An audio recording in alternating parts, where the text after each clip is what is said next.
friends. We are here with a very interesting angle, and I feel very exposed. I feel almost in the nude, if I'm being honest with you. But today we are doing another episode in my tattoos pick my TBR. I was asked recently for a tattoo tour, and I figured what better place to do one than in a tattoos pick my TBR. I've done this twice before, however I lost my list of my tattoos. I was cleaning out my phone, must have deleted it, and I had taken off the ones we've already done, so all 32 tattoos are back on the list, and we're just starting over fresh. New year, we can start out fresh. If there's repeats of tattoos in this, then I do apologize. But we're going to quickly go over all 32 of my tattoos as best as we can. We're going to go over the hardest ones, which are the ones that are covered by clothes/hair first. Oh, hopefully this is in frame. On my back, can you guys see that? Yeah. You can see I have a mandala compass on the center of my back. Most of my tattoos have actually no meaning, but you know, that one has no meaning. Some of them do. And I will say, I have a lot of Harry Potter tattoos. I don't support JK Rowling. I got all these tattoos prior to everything, and also Harry Potter it got me through a lot of rough things in my childhood. It got me through the death of my mother. It got me through a lot of things. So that's that. So we've got that. We've got a under boob situation here. It's just kind of like lace. I have got a quote on my ribs here that says, "It does not do to dwell on dreams and forget to live," which is a Dumbledore quote. Over here, I'm not gonna like pull down my pants and stuff, but I've got the like classic millennial bullshit of like birds flying up my ribs. It was a choice. I don't regret any of my tattoos. Would I get that now? No, but it's there. And then, oh, this one, I think it's on this side. Oh, yeah, there you go. You can see it. Here, we have got text right there. That is in my sister's handwriting. Mine says, "I'll love you forever." Hers says, "I'll like you for always." Inspired by the child book, this book, "I'll love you forever." In that book, if you've never read it, you should. It's a quick read. There is a reoccurring statement throughout the book that says, "I'll love you forever, I'll like you for always, as long as I'm living, my baby you'll be."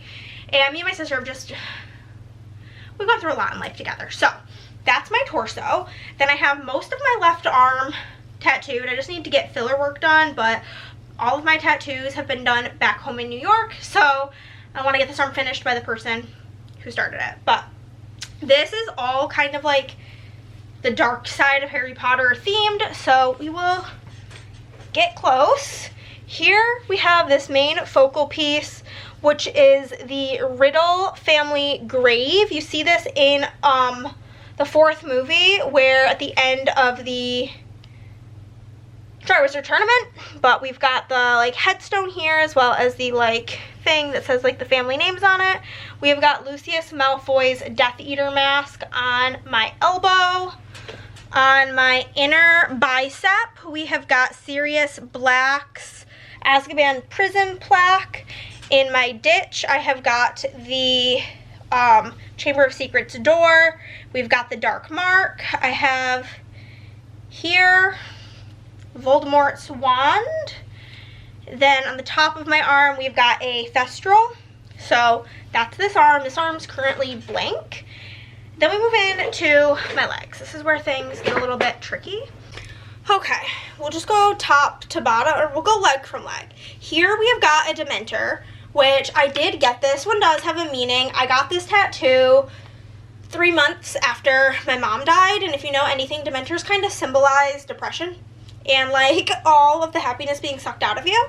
So I got that. We've got a mandala on my knee, no meaning, just vibes. We've got a Snowglobe here with Azkaban prison. We've got a dream catcher. That was my first tattoo. We have got, which one is this? Yes, it's a Demigorgon with a waffle, and it says 11 with string lights. That's my Stranger Things tattoo. We've got shark jaws because sharks are my favorite animal. We have got a Diet Coke because I'm an addict. We have got a sad crying skeleton because that's me. We've got Prince Zuko from Avatar: The Last Airbender. That's everything on this leg. This is the bad side. Same with my bad side arm. This is the more positive side.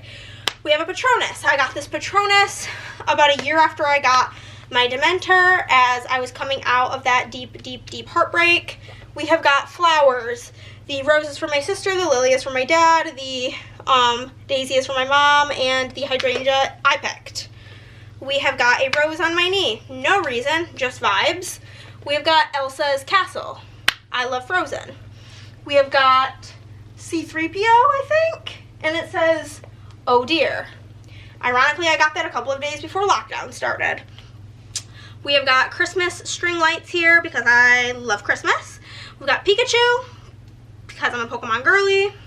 We have got a crest of Gryffindor because I am a Gryffindor. Ooh, then I have got Shoto Todoroki from My Hero Academia. I've got Pinky Promise right there. Mine says no matter what. And my best friend Shanna says no matter where. And then we've got my mom's handwriting on my foot. I think that's everything. That is my really shitty tattoo tour. Not my tattoos. My tattoos are nice. My ability to film that was kind of shitty.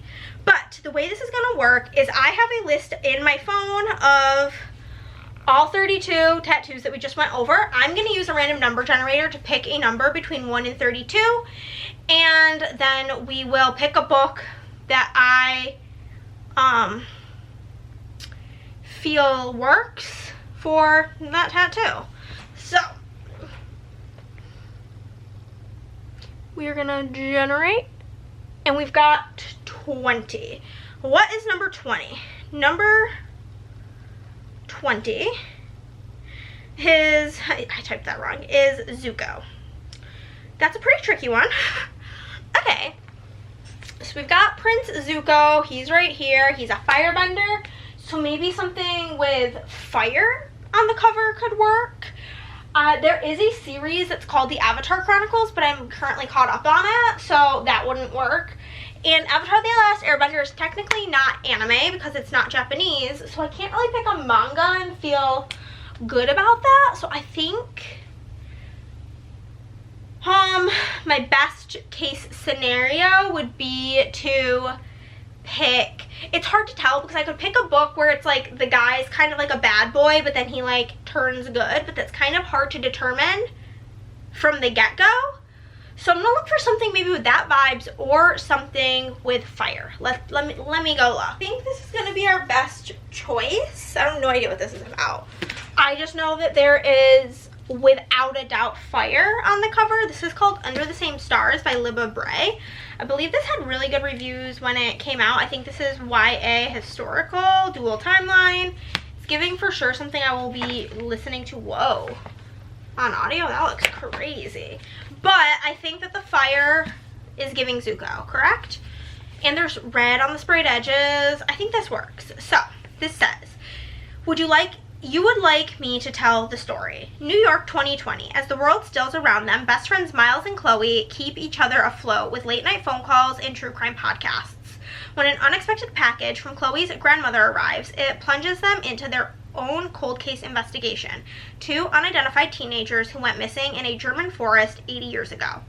What if the story I need to tell is not the one you want to hear? West Berlin, 1980, in a divided Germany under the strict eyes of her parents, lonely American transplant Jenny is suffocating until she meets the free-spirited Lena, a beautiful punk rock girl hell-bent on tearing down the Berlin Wall, and the mysterious Faru Herman, a kind old lady whose fascinating stories may hide secrets of their own. Very well. It may begin in the same place. Once upon a time, Klenwald, Germany, 1939. It is sad if you write a letter to the Bridrum's Oak, the love of your life will answer back. It is said. The summer that best friends Sophie and Hannah received their first replies from the famous tree, the world suddenly feels like a pliable, magical thing, as if it could be shaped by their dreams. But soon World War II creeps into their small town. Dreams turn brittle, neighbors turn on one another, lies bloom like poppies between the girls, and the forest is no longer a refugee, but a dark wood filled with unimaginable danger. When the Bridrum's Oak gives up its secrets, at last, Miles and Chloe discover the unforgettable weight of the truth, the world of recollection, and what must be sacrificed for a better world. This actually sounds really good, so I'm excited to give this one a go. Now we will see what our next pick is gonna be. 19. 19 is my Shark Jaws, and there's really only one good choice. When you guys think of Shark Jaws, what book do you think we should read for that? And if your answer is not Jaws, you're wrong. So we're gonna read Jaws, okay? This doesn't really have a description on the back. It's just kind of telling me about this edition, but it's Jaws. So we'll be reading Jaws because that's number 19, and then we will generate one final book. 25. And 25 is Elsa's Castle. Okay. So something wintry, something snowy, something cold. Let me go see if I can find something. This is another like really random weird pick. We have like 2 really weird picks and then Jaws. But this is called Snowglobe. I mean, that probably would have been better for my Snowglobe tattoo. But I think we're going to go with this.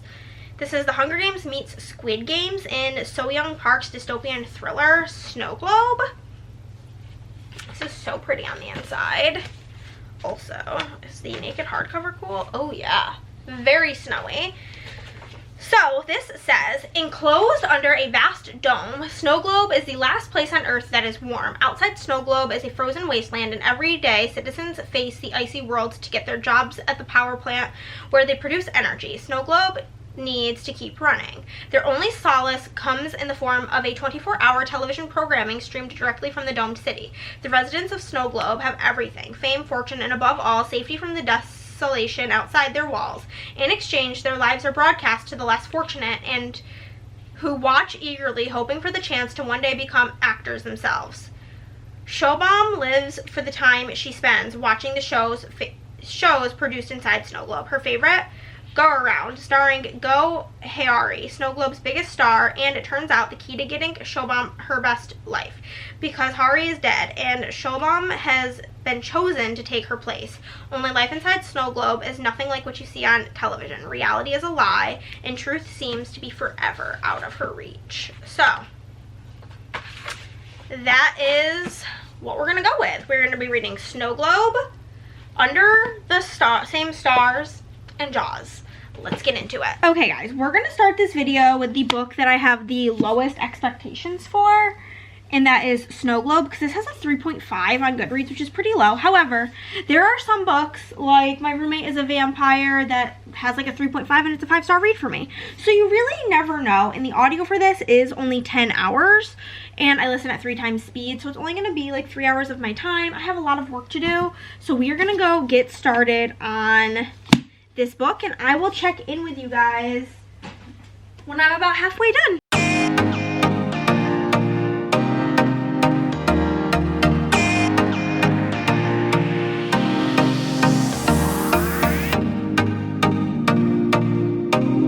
Okay guys, we're about 40% of the way through this, and I'm gonna update now just because I'm honestly killing time while I wait for my cutting machines for work to be done.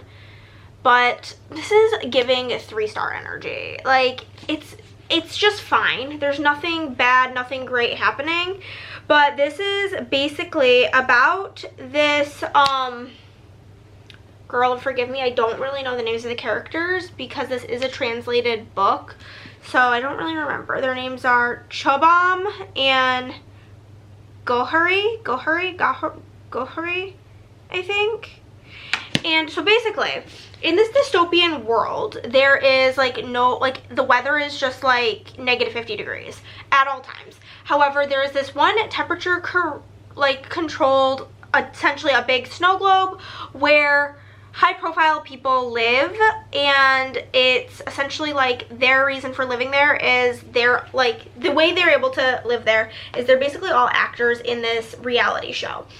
And when people die, they bring other people in if they have talents, so on and so forth. So, and there's also like 3 clones of every person. Everybody has like 2 doppelgangers. So there's 3 of you. And so when this one actress basically unalives herself. Our main character is brought in to the Snowglobe area to replace her, and it's very like, have you guys ever seen Avatar: The Last Airbender? The Snowglobe place is giving Ba Sing Se, where they're like, oh, Ba Sing Se, everything's good in Ba Sing Se. Like, everybody seems brainwashed. She literally arrives, and like the girl she's replacing's grandmother's just instantly starts calling her by like the girl's name, doesn't act sad, is like, yeah, you're my granddaughter. And she's like, are we not going to talk about it? And they're like, no, like, this is just it. And she's having to do some like covering up because she has like frostbite scars and all these things from living all of these years outside of the Snowglobe. And like outside of the Snowglobe, they have these jobs where they're basically like riding bikes to produce energy for the Snowglobe. Kind of gives Black Mirror in that sense. I don't know. It's very weird. But like, it feels like nothing is really happening. Because like where we're at, she's now living in the Snowglobe and has taken the personality of Gohuri, and or like the assumption that she is. She's not doing a great job of it because she doesn't know how to like properly act at any of these parties. Like, she doesn't know how to dance. She's fighting with people. And one of her childhood friends actually got a job as an actress in the Snowglobe, and so now there's this whole thing of like, is she gonna recognize her? Is she gonna be killed for it? Because they just be killing people left and right. It's like fine. Like I said, I think it'll probably be a 3-star by the end of it. It's a series. I already know I don't want to continue. So that's kind of where we are at. And we have finished. This took some turns that I was not expecting, and I think I am going to settle on a 3. It was just like a fine dystopian YA book. The stakes didn't feel high enough, and there wasn't enough like on the edge of your feet tension. Like, when you think YA dystopian book, you think Hunger Games, right? And like the tension of like, is she gonna die? Is this person gonna die? What's gonna happen? Really keeps you on the edge of your seat, where this just like didn't. So it fell flat in the like tension area for me. So I am gonna land on a 3 for this one. I don't know which we're gonna read next of the other books, but this was it was better than I expected. I was expecting to like go into it, give it a 1 or a 2, but the twists were definitely surprised. Like, it's difficult because the twists I did not see coming, but at the same time I didn't really care about them, so made it kind of difficult. But with that being said, we are giving this one 3 stars, and we're ready to move on. Okay guys, under the same stars, this is the next audiobook that I am going to be listening to. It's quite long. It's like 17 hours long, which is kind of crazy for like a YA book, and it's really not that long of a book, so I'm not really sure. The narrator just, it's like almost 500 pages. I guess it's kind of long, but the narrator must speak very, very short, slow. I'm not starting it today, but I will listen to that over the weekend, and I will check in with you guys when I'm halfway.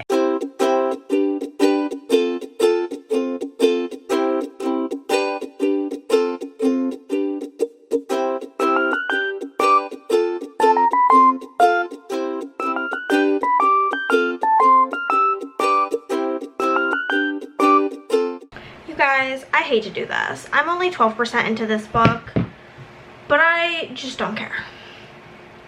I just don't care, and I fear I'm gonna DNF it. I don't want to start this year off with like reading tons of books that I just don't give a fuck about, and this book is just so deeply not for me. So with that, I'm going to DNF under the same stars, which was the book that I was reading for my, what's it called, for my Zuko tattoo, for the fire. Not for me. I don't think it's bad. I think it's written really well. I think, like I said, the writing is pretty. The story is not for me.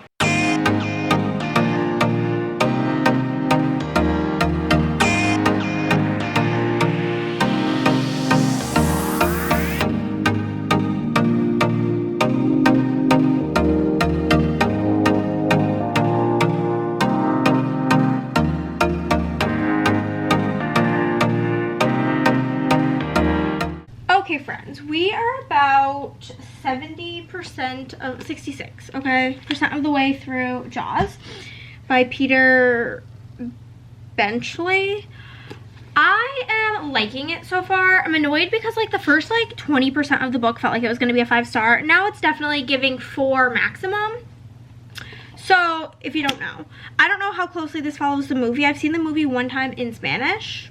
I don't even speak Spanish, but we watched it in Spanish class. I don't know why, but I've never really seen the movie. But this book starts out where they're in Amity and this woman gets killed by a shark. She basically is like boobs up, everything else gone. The like description, I was I wanted to throw up. It was so intense, like right off the bat.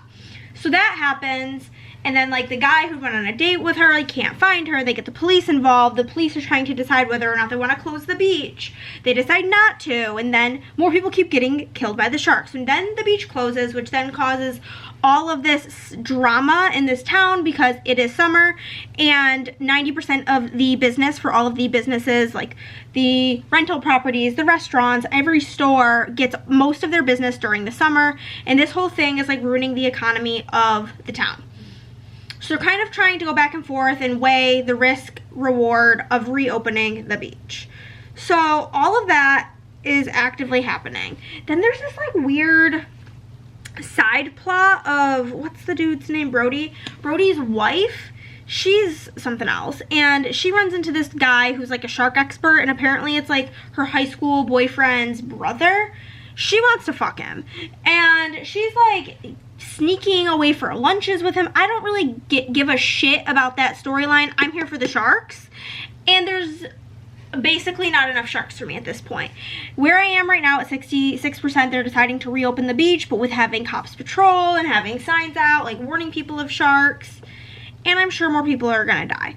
But that's kind of where I'm at right now. I'm not loving it. I want there to be more shark vibes, more sharks, less of this story. It's kind of cool. There's like some photos of like the making of the movie, but yeah, I'm just kind of like ready for it to be over. It's like fine. It's good. I just want it to, like the beginning was just so good that I just want it to be a little bit better, you know?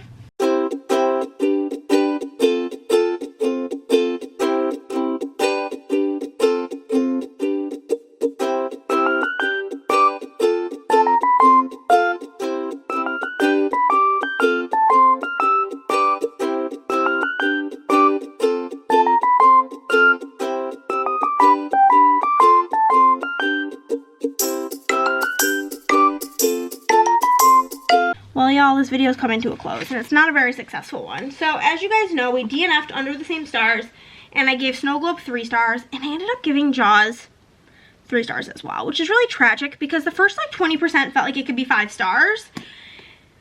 But this weird, like, affair storyline, as well as this, like, mafia storyline were really not jiving with me. And again, like I mentioned about how I've seen Jaws. I did look to see if I could stream it anywhere. No, and I wasn't paying $4 to watch it. I just wasn't. But, y'all, it just was not for me. But I looked up, like, the key differences, and those 2 things that I hated about the book, the affair storyline and the mafia storyline, were completely taken out of the movie. And apparently the movie is, like, 1,000 times better than the book. So, with that being said, that is the end of this tattoos pick, my TBR. But I have lots of tattoos. We could definitely do this again if you guys would like. Let me know down below. Subscribe if you have not already, and I will see you in the next one. Bye!